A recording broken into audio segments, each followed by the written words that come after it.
Welcome, everyone.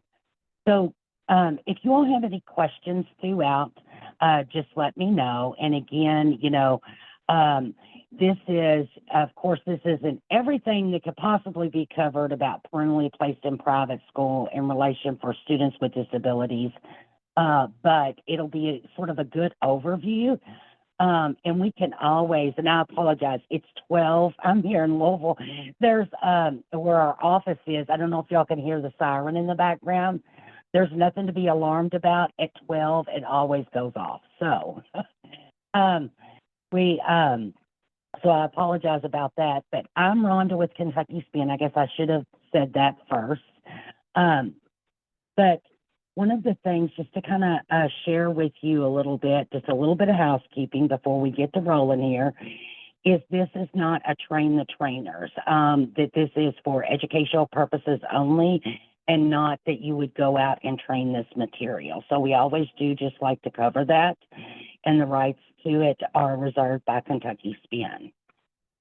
We are Kentucky's Special Parent Involvement Network, or Kentucky SPIN, the Parent Training and Information Project for the state of Kentucky. We are funded, one of the main grants that we have and have had since Kentucky first received one back in 1988, is the Parent Training and Information Project for the state of Kentucky, which is under the Individuals with Disabilities Education Act, or IDEA, which we're going to talk about IDEA a little bit here in a minute. That is calls for IEPs in schools for kids, or if they are birth till 3. Many of you may be familiar with Kentucky's early intervention system, KEYS, which used to be called First Steps. That's also all under and covered under IDEA as well. So we're here to help you with information and through the process. To tell you a little bit about us, what we don't do is we are not attorneys. We do not individually represent families in IEP meetings or in meetings with schools. We are here through peer support and can help you step through the process, not just with educational questions you may have, but also navigating. You all know we are all families. Helping one another at Kentucky Spin. So we're all living it and have lived it alongside you. And the systems can be, just looking at Medicaid waivers or looking at different services. So we're here to help with not just education related questions you may have, but to help sort of to access resources and information you may need, and provide referral service if we're not able to answer the question. Someone who maybe will be able to help you through that. Just to let you know that we have, it is being closed caption, live closed caption, and through, and there is a link that Amber has shared too, that you can turn that on in your Zoom for that, or you can actually access the live stream, and Amber shared that through the chat with you. Also, to let you know, take care of yourself. If there happens to be, give us grace. You can never tell what might happen, or noises, or if something drops. So just give us grace. We, many of our staff are work remotely too. That's helping, and just like I had a siren go off here. So first and foremost, I'm a sister. 3 of my siblings have disabilities from the seen to the unseen. I also am the proud foster adoptive mom to the greatest gift of my life, and I am OCD to the max. So all of us at Kentucky Spin are parents or caregivers and or individuals with disabilities helping one another. All right, now into the good stuff, the reason you joined. We're going to kind of talk about a little bit about the differences between, what's the difference between home hospital instruction, sometimes called homebound, or NTI, non-traditional instruction, or parentally placed in private or homeschooled. What you need to know to homeschool your student or send them to a private school. Also, the disability laws.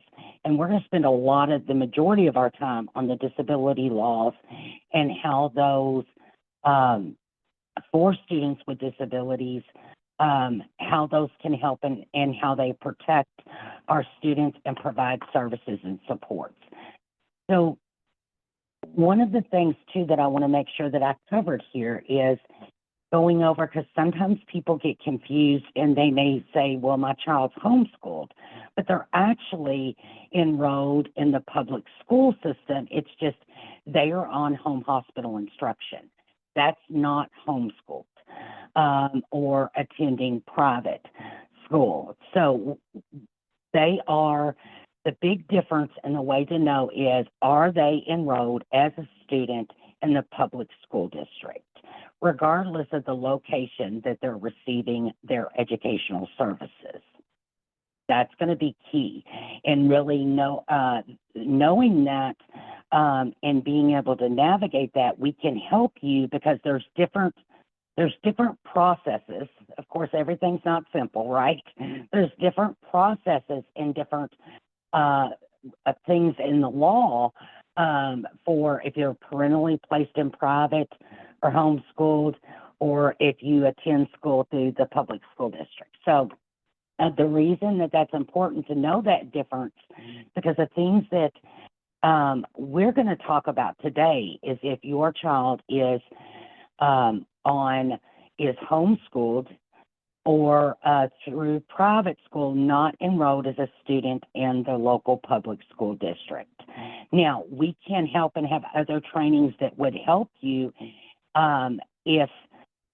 if they are enrolled in the public school district, but this one is not going to cover those things, but you can always reach out. We can help one-on-one, or we have trainings that go over those details as well. So I just want to be very clear on what we're talking about here and everything, because it can get very confusing, because everybody, of course, too, calls stuff different stuff. So that's one of the things that doesn't help us as we're trying to navigate systems and accessing service and supports for our children. So just to kind of go over, Kentucky recognizes homeschools as private schools. So why is this important to know? Because any of the rules that are part of the Kentucky Administrative Regulations or CARAs for private school also applies for homeschool. So if you are homeschooling your child, they are attending a private school. And many of you all, because I know some people were going to join us that were wanting to find out more about possibly homeschooling their child. We're going to kind of go over some of the things that you need to do that's part of the Kentucky Administrative Regulations to do so. And I also want to be very clear, the things that we go over today are, if another key thing is parentally placed in private school. None of this would, or any of these regulations that we're going to be talking about would be if they were placed by the public school district into the private school. Okay, that's totally different. And there would be different guidelines and different rules, which we could help you with, but that's a different situation. So this is all, which is my right as a parent. I can decide I don't want them to go to the public school, so I can put them in a private school, or I can homeschool them, which is private school in Kentucky, where they're not receiving their education through the public school system. Let me ask anyone real quick if you have any questions regarding that before we dive into a little bit deeper into this.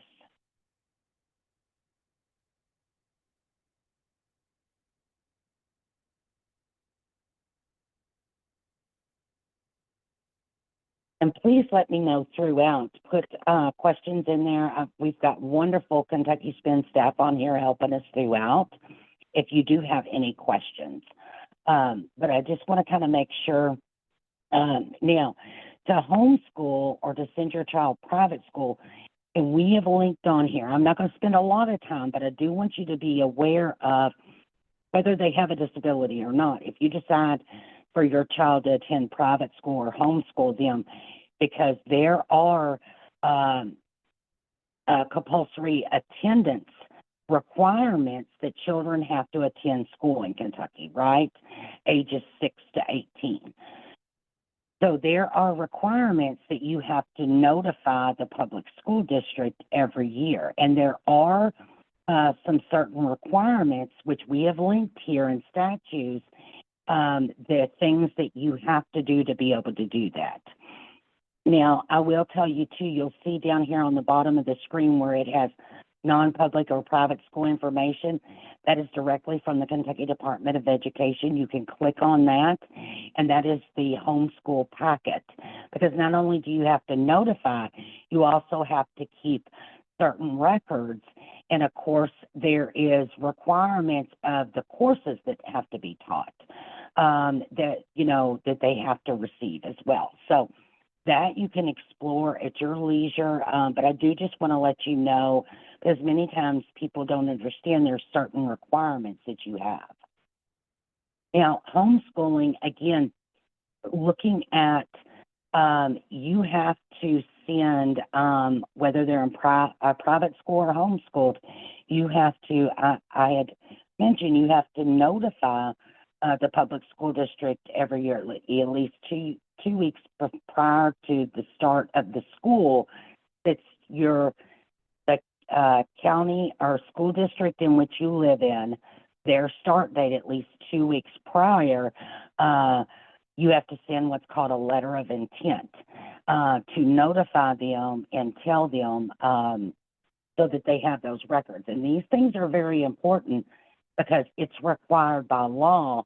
And if you don't send those things in, you could have truancy charges brought on you through the court system as the parent. So I just want to make sure everybody's very aware of that. Now we're going to dive into the stuff that I love, right? This is where we're going to talk about ADA, Americans with Disabilities Act, Section 504 of the Rehabilitation Act, Individuals with Disabilities Education Act, or IDEA. I always love to go over this visual first so that everybody understands you've got your federal law, the ones that I just said. Then you go down to your Kentucky Administrative Regulations, or KARA, which is your state law. Then you're going to have local policies or procedures within each public school district. And it's very important to know about all those. Now, it's important to know the local policies and procedures for your public school if you're going to be accessing and seeing about services for Individuals with Disabilities Education Act, which we're going to go over today, or parentally placed in private school. Now, it's important to know if you are enrolling them in a private school, what is that private school's policies and procedures?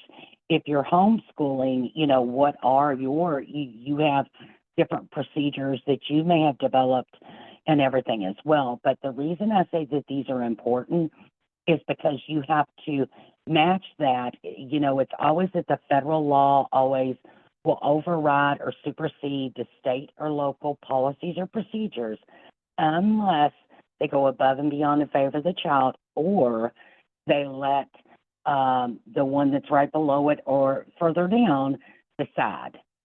Now, I'll go a little bit deeper in how that kind of gets a little tricky, and the reason to keep in mind about, especially when you're looking under the Individuals with Disabilities Act or IDEA, in just a little bit. So many of you have probably heard of ADA, Americans with Disabilities Act. That's a civil rights law, and it is so that persons with disabilities are not discriminated against because they have a disability. Now, what's important to know about this, say that you're enrolling your child into a private school, right? Now, that private school is, there are different sections of ADA, right? The better way to put it is titles, because ADA calls it titles, like Title I, Title II, Title III. And Amber has put a link to our infographic that tells you a little bit more about the titles. But for our purposes today, we're going to concentrate on that Title III, which is, I'm going to explain a little bit more because that's where private schools would fall under. Now, if this were about your child attending the public school district, Title II is for state or local state agencies, which that you fall under Title II when it's through the public school district. But for private schools, that's under Title III, which we're going to concentrate here. What's important to know is through ADA, there's not additional funding that comes to places. Now, it's not just education this covers. This is out in the public, going to stores, going to one of the things, let me click over here just a second. Title III, which is public accommodations for ADA. This is food service places, anywhere that you go. Places of education, which could be nursery schools, it could be child care facilities, secondary, undergraduate, post-secondary, trade schools, technical schools. They would all fall under Title III of ADA, public accommodation. Now, I'm going to click back just a moment to talk about, well, how does someone qualify and what under ADA? So ADA is, again, sorry, I'm clicking too many forward. ADA defines a person with a disability as physical or mental impairment that substantially limits one or more major life activities. And so these are just some examples of a major life activity: eating, thinking, lifting, learning, working, walking, standing, bending, speaking. Those are all major life activities. So under ADA, it is much broader, and more people are covered under ADA than would be under the Individuals with Disabilities Education Act, which we'll talk about a little bit more in a little more detail in a minute. So now we know that public accommodation. So what does that mean? That means that there has to be, reasonable accommodations so that someone with a disability is not discriminated against. Now, there is an exemption in ADA. I want to make sure that I stress here, because it does affect many students who are in private schools, because churches, synagogues, mosques, religious entities are exempt under ADA. Now, excuse me, this doesn't just mean for church services. If it is a private school, and the most common example I could think of, we have many Catholic private schools in Kentucky and throughout. So their exemption that they don't have to do the accommodations isn't just, it's any of their programs. It's not just church services. It is if they have a school that is exempt from it. So it is very important that you know that. Now, I will tell you, and we can explore a little more. One of the things, that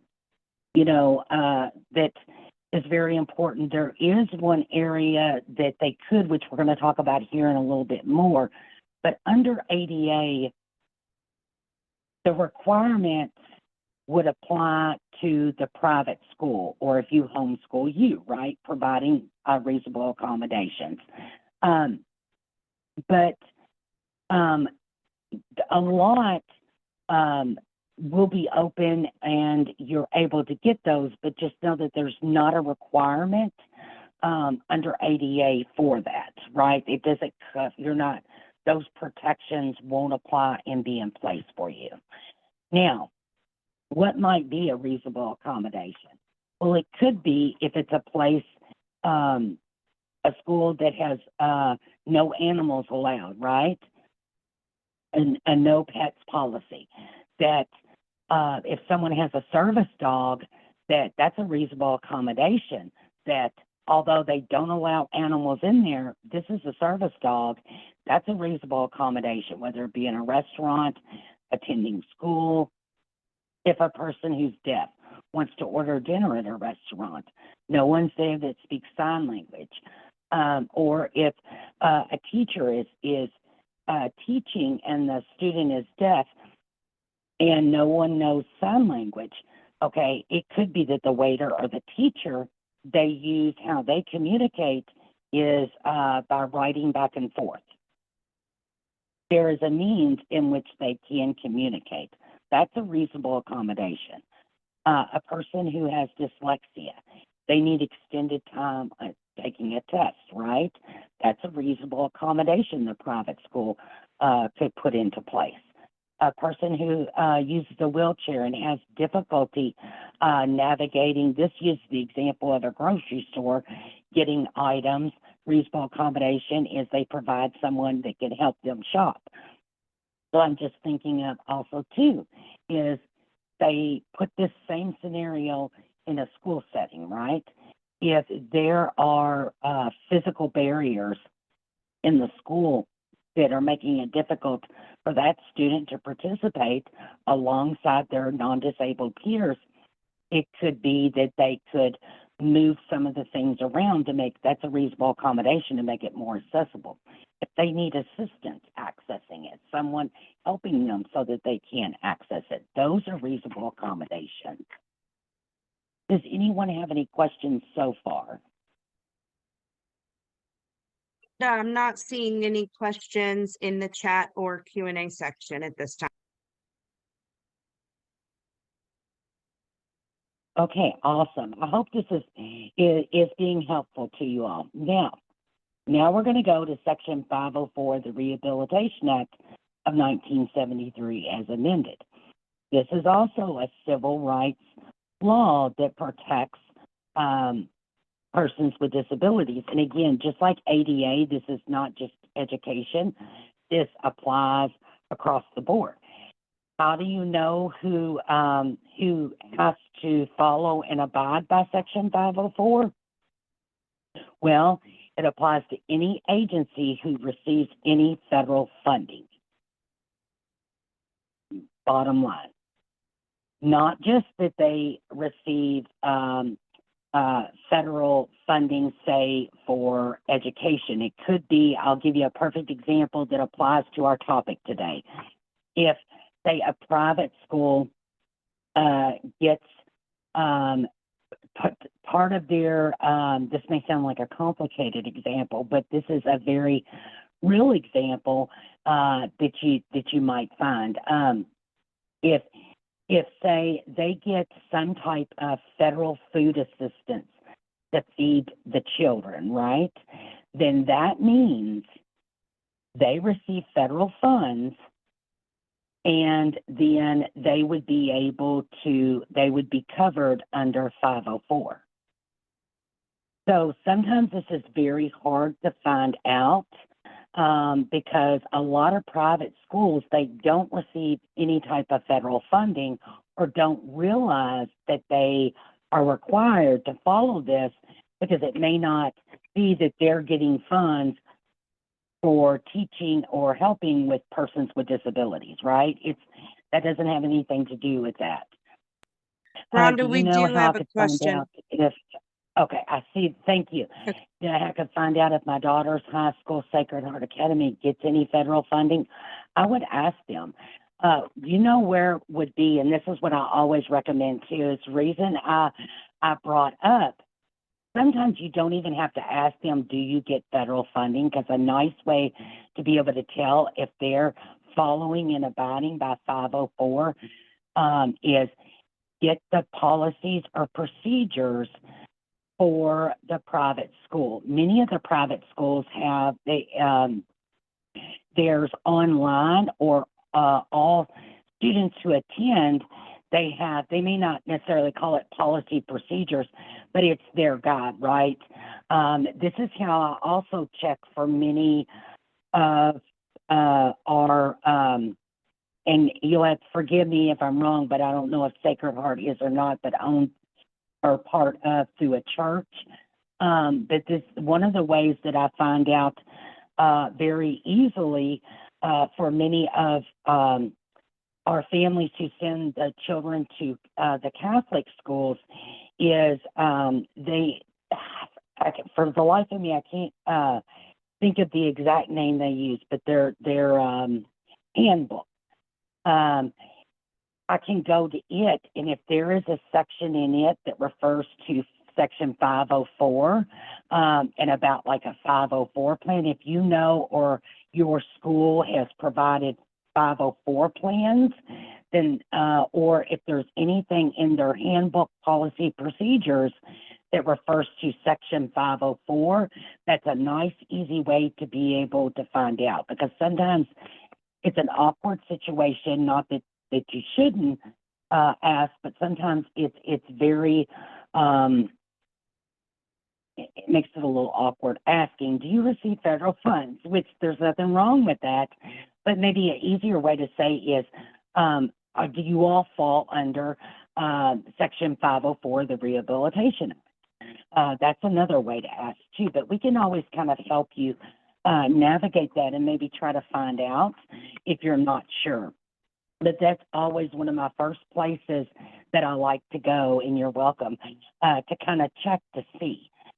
So just like ADA, no additional funding comes to provide services or supports.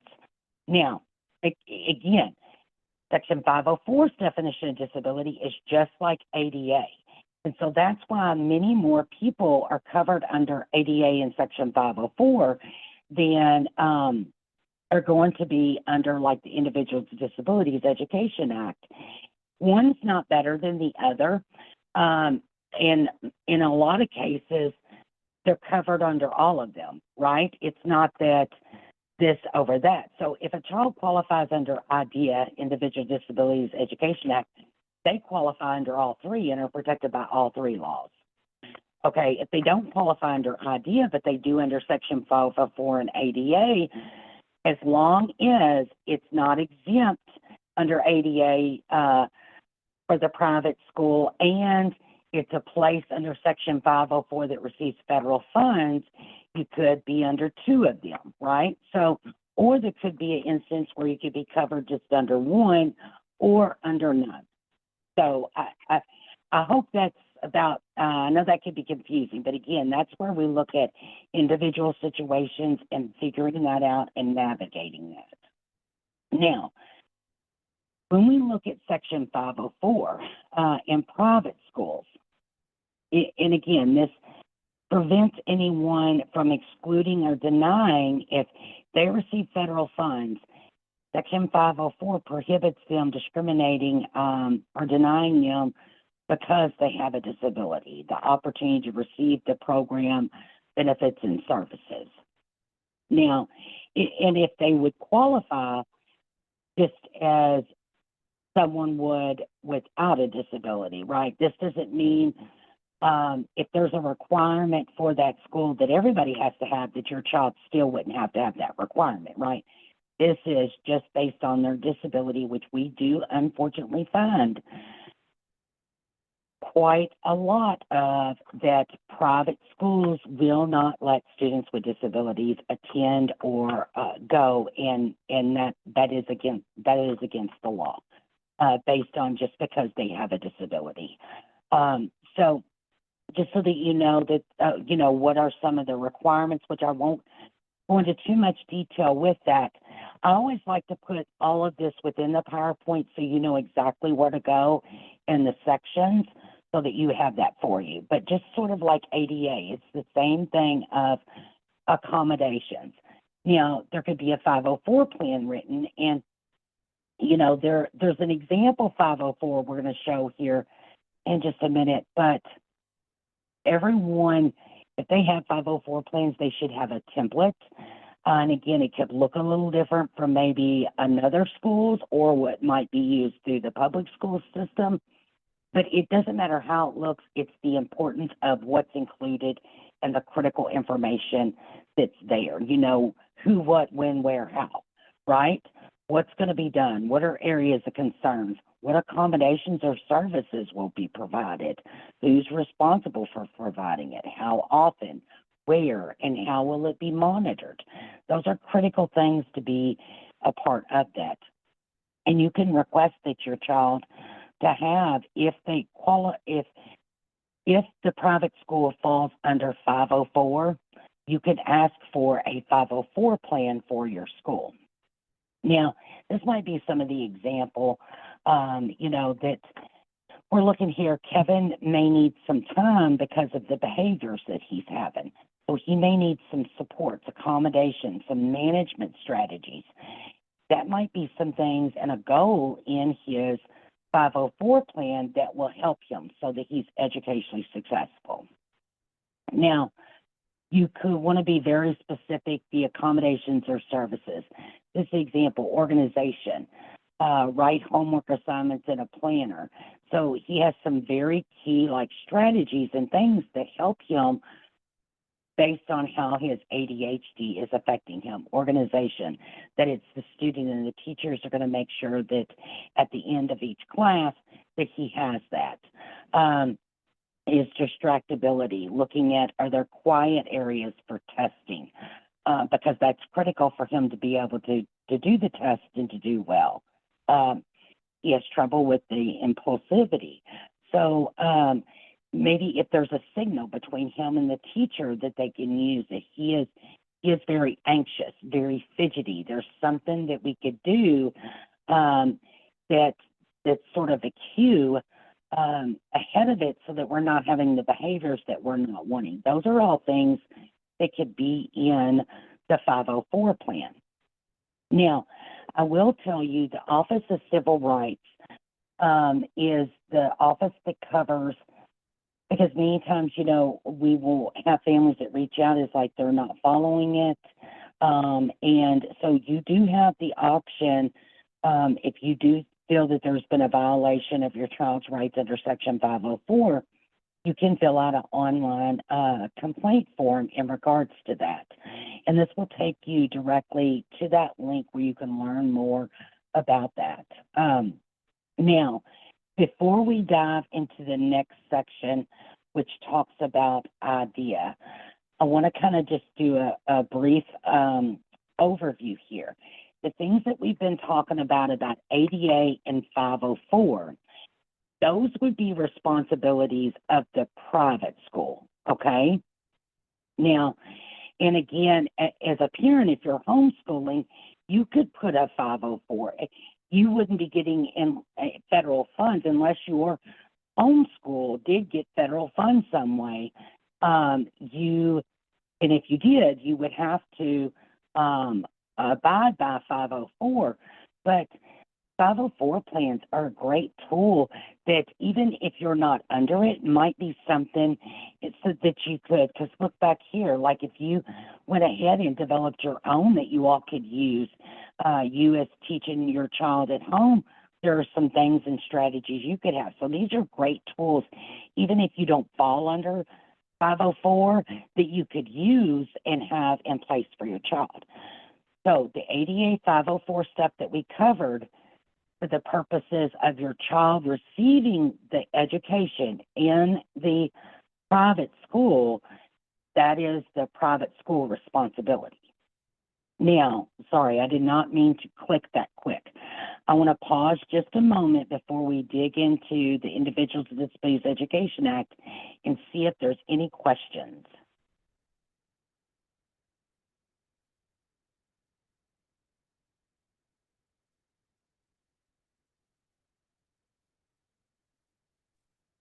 I'm not seeing any questions at this time, Rhonda.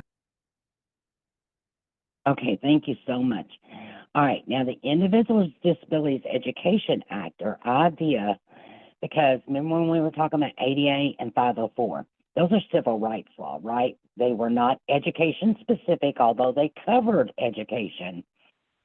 Individuals with Disabilities Education Act is a federal education law. And what that is for children and youth that qualify, meet the eligibility requirements, it requires each state to ensure that the free, appropriate public education or FAPE is available to all eligible children with disabilities that reside in that state.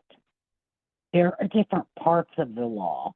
The part we're going to concentrate on is Part B, the public school system, which is the 3-321, unless they graduate sooner than that.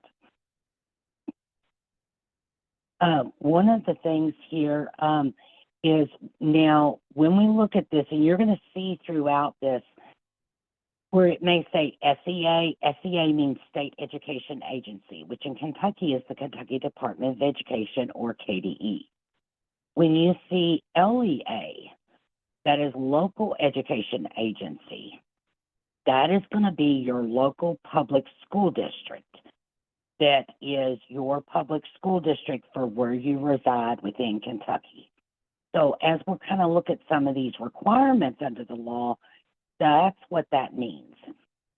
Now, IDEA's definition of disability is a much stricter definition than ADA and 504. That's why you'll see many more students qualify under ADA and 504 than will under IDEA. IDEA, you have to show an adverse effect that impedes progress where educational performance is significantly and consistently below the level of similar age peers and must meet criteria of one or more of the disability categories and need specially designed instruction and related services. You have to meet all three of those to be eligible. Now, there are different eligibility categories, and you can see here the federal and then the Kentucky administrative regulations that aligns with the federal law. You will see that we have all that the federal does, but when IDEA was reauthorized in 2004, for some reason, you'll see the fourth down, the emotional disturbance. They removed the behavioral part of that. Kentucky kept it, and so our category is emotional behavioral disability, which has helped so many of our students, and that's a good thing that helps our students that Kentucky kept the behavioral part of that. Other health impaired category is that would be for students who are ADHD, Tourette syndrome. It could be a variety of disabilities that would qualify under that category. Now, there are specific things in IDEA and CARA specific for children with disabilities parentally placed in private school. Now, there are standards that requires districts for appropriate educational services for children who are going to qualify under IDEA, that there has to be in place for parentally placed in private school. Now, it also requires that, if a child attends the Kentucky Public School District and qualify under IDEA, then they would have an IEP, Individualized Education Program, written, okay? That is going to include more services than you would get if you are parentally placed in a private school and are evaluated and found eligible under IDEA, then you would, which we're going to go through this whole thing with you, you would have a private school plan, service plan that you would receive there or that. Now, there's going to be different amounts of services that are available because part of it is you're not receiving your general education through the public school district. They are doing that through the private school or homeschooled from you. So it can look different, but you can get some services and supports if you still want them to be parentally placed in private school. So, and a lot of times people think it's all or nothing. They have to go to the public school or they don't get any services and supports. That's not true. If they're a child who qualifies under IDEA and are parentally placed in a private school, then they would be eligible If they're eligible under IDEA and meet those eligibility requirements, then you would be eligible for a private school service plan, which we'll go over here in just a second. Now, there are different requirements, just like for when they attend the public school district, that there is a child find requirement, meaning that any child that might possibly have a disability that would qualify under IDEA be located, identified, and evaluated. There's a requirement in the federal and state law, which we show here, so that you have the direct links to that requirement. And this is the requirement of the LEA, the local education agency, the public school district. Now, how do you have your child referred? Well, you, in writing, we always recommend in writing, request that they be evaluated for services under IDEA. There's a link to a sample letter there. What's going to be critical is you get the parental consent to evaluate signed as soon as possible, so that then the time frame, they have 60 school days from the date you sign the consent to have the evaluation completed by. Now, there is a link to the Kentucky Department of Education's consent to evaluate form that I put there right under where it says Kentucky Department of Education's district and school directory. That directory is also important for you to know, because what you want to do is if you're not sure, well, who do I contact at the public school district? You would contact the Director of Special Education, the DOS, at the district office and request that your child be evaluated. Now, what type of evaluations will they do, right? Well, it depends on the category. As you remember, to be eligible, they had to qualify under at least one of those categories, if not more, of list of disability categories. Well, there's different tests for the different categories. A good way to be able to tell, which I linked here on the slide, is go look at the eligibility determination forms. When you click that link, if you look on the right-hand side, that takes you to the Kentucky Department of Education's Office of Special Education and Early Learning, or OSEAL, that has the eligibility forms for each category. You're going to kind of see what needs to be looked at and taken into consideration to know what really, is part of the process. Now, what if the evaluation comes back and you don't agree with it?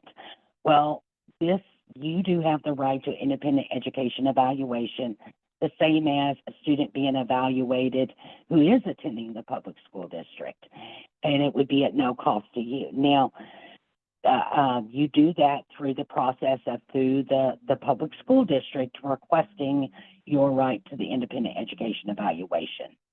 Now, what will happen is that evaluation has to at least be taken into consideration by the Admissions and Release Committee, or ARC team, which would be sometimes known as the IEP team, but for you it would be your private school plan team. This is a team which you're a member of.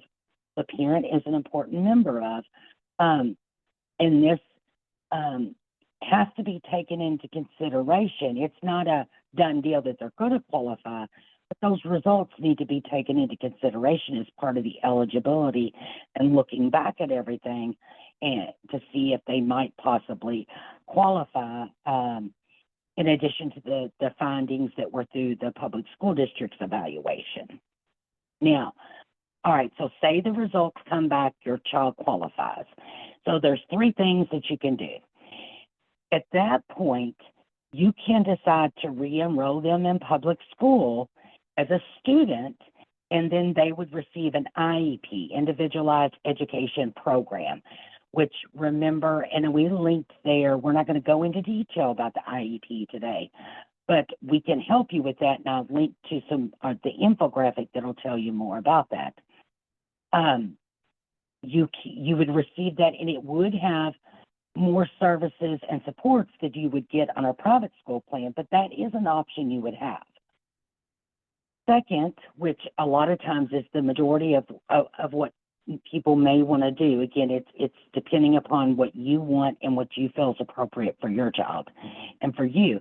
You can keep them as a private or homeschool student, and then you would meet the ARC, the Admissions and Releases Committee meeting would meet, and you all would write a private school plan together that would be delivered, and anything that would be in that would be the school district would do, right? The public school district. You can also do the third option. You can decide not to give consent to receive services, because not just for parentally placed in private school, but also if they're within the school district, a child who's evaluated and qualifies, a parent, this is one of the other times that a parent has to sign consent to give services. You can decide not to. It can only help for them too, but again, that is your option and you're right there. So now we're going to concentrate on, say that our child was evaluated, and we're going with option 2 here. We're deciding we're going to keep them in private school, but we're going to write a private school plan. Now, there are some basic requirements under, and you'll see here throughout, we've given you the part in the federal law and then the state law. And the local public school district, there is a requirement that they have to keep track of how many students are in private school and receiving services under IDEA, and how many do they have that are attending the public school who are receiving services under IDEA. And those are just records that has to be maintained, and also too, as part of the requirement under IDEA and Kentucky administrative regulations of what they need to do. Now, another part of that under IDEA, consultation. Now, what this can mean is there is a part in the federal law IDEA that talks about consultation.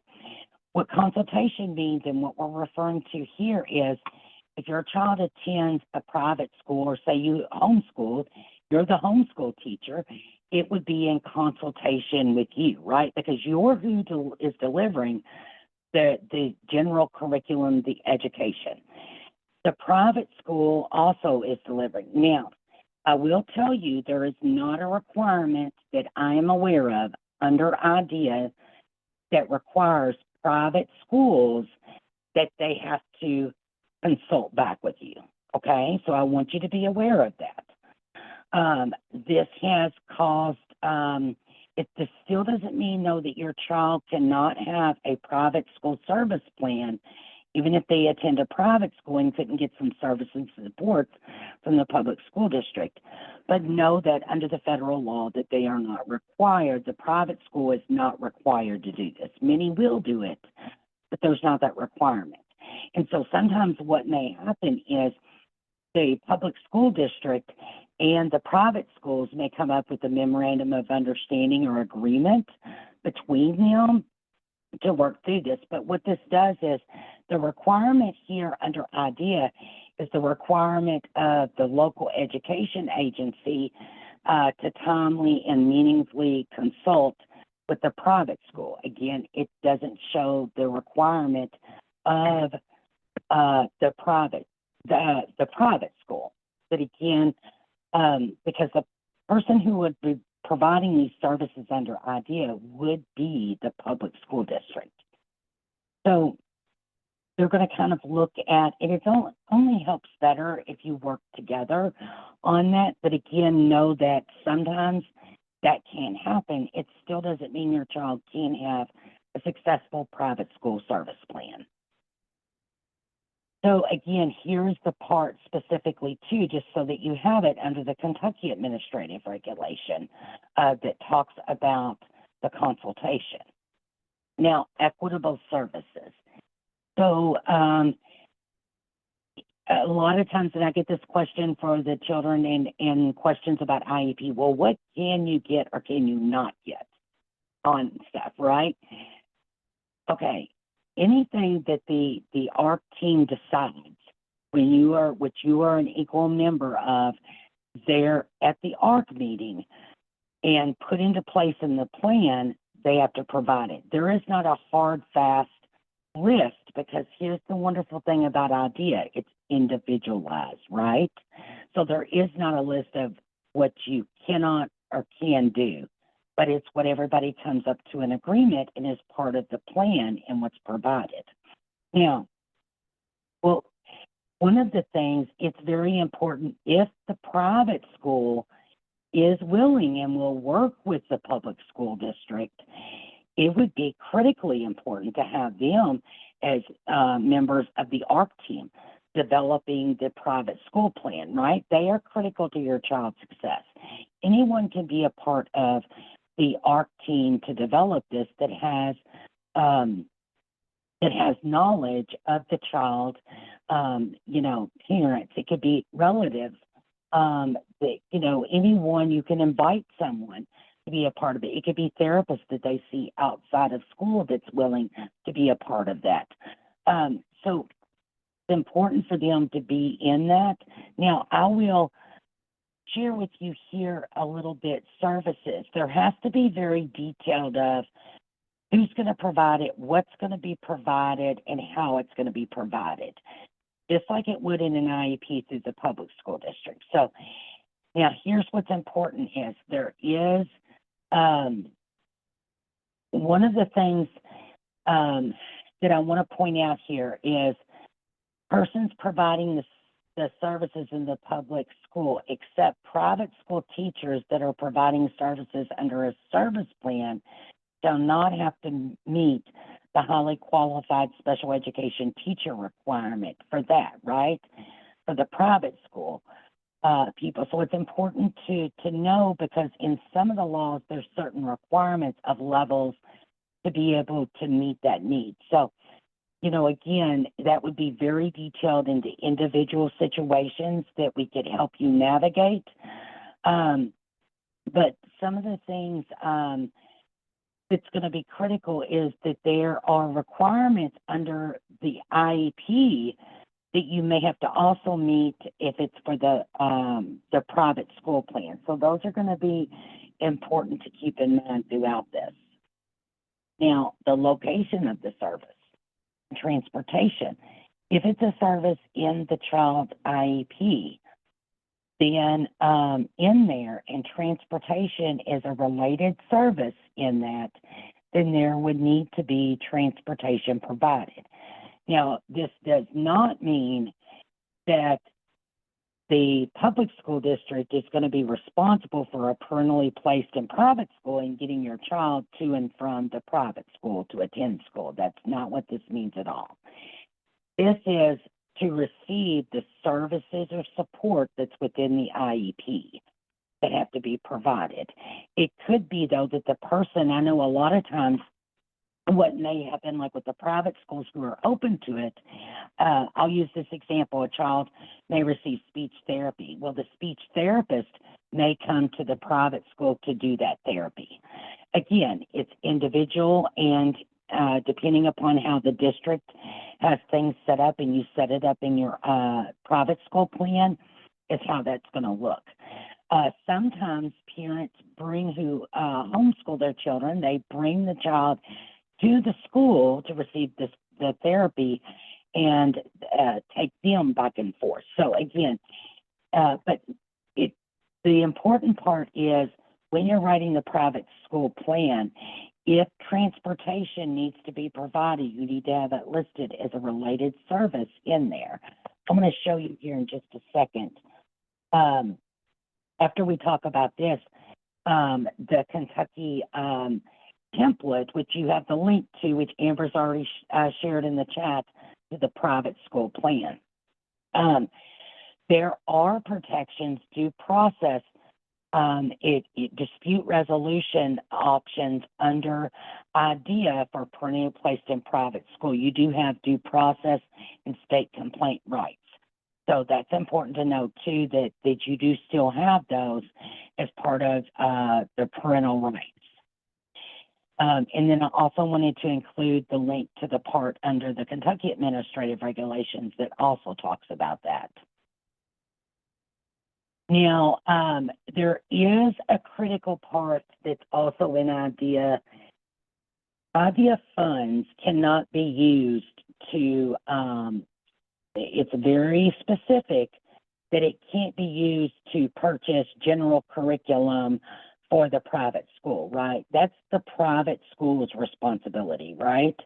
That is not the requirement for them to provide the general education, right? Because, and when you're looking at the private school plan, that is not why the plan is there. That is to help support so your child is successful receiving their general education through the private school or, you know, through homeschooled, whatever is the case. So I do get that question though. I homeschool my kid. Doesn't this mean that they should buy or provide the curriculum I use? No, absolutely not. That is not what that means. That is, as you homeschooling your child, and because that is a private school, you are responsible in providing that curriculum. Now, if you need some tools and some supports so that they are successful and say they have a goal and some specially designed instruction under their private school plan, anything that's under that would be provided by the public school district. So again, we've got to make sure that we differentiate, you know, that it's not the public school district's responsibility to make a private school physically accessible.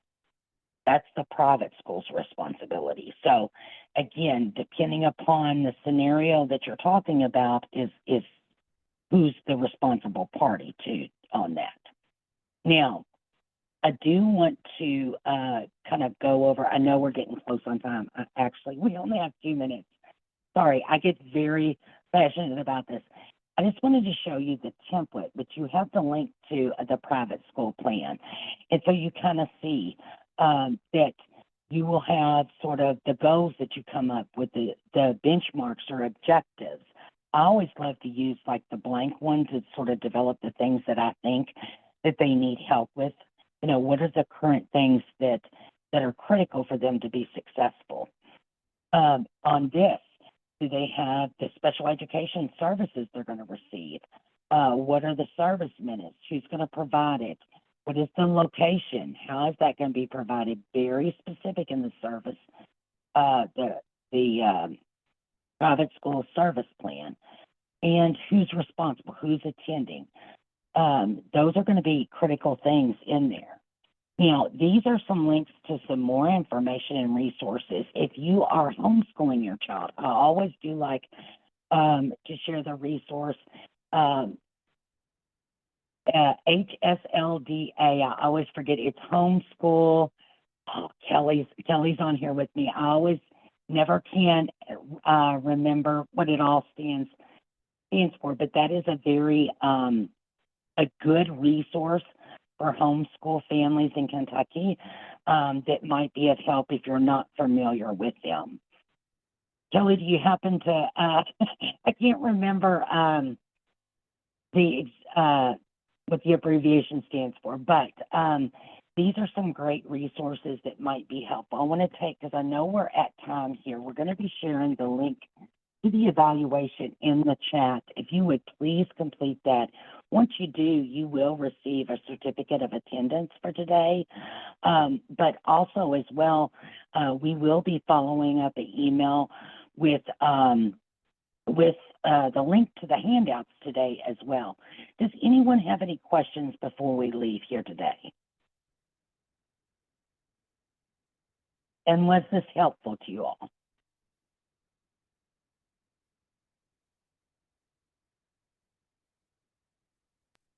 We do have some questions rolling in, Rhonda. Do you meet with parents one-on-one? Yes. Now, we may not physically meet in person, but we could always do like a Zoom meeting, a Google Meet, talk over the phone with one another. Yes, we do one-on-one consultation. And again, those services are free. There's no charge for that. That's through our grants, our programs. If you could reach out, you'll get that follow-up email. If you could reach back out to us, or you could call us or email us. There's an online contact form on our website. Please reach out. And if we're not able to answer your question, we'll try to connect you with who is. But yes, that is what we're here for. Absolutely. Thank you. Oh, no worries. Listen, it is all overwhelming. And as soon as I think I have a good handle on stuff, listen, that's when I know I'm in trouble, because I don't. So I hope each of you all have the most peaceful holiday season, and we are so grateful for you all. And we are working to schedule a lot of new webinars for the new year, so keep an eye out on that. And we just appreciate you so much. You all take care now. Bye-bye.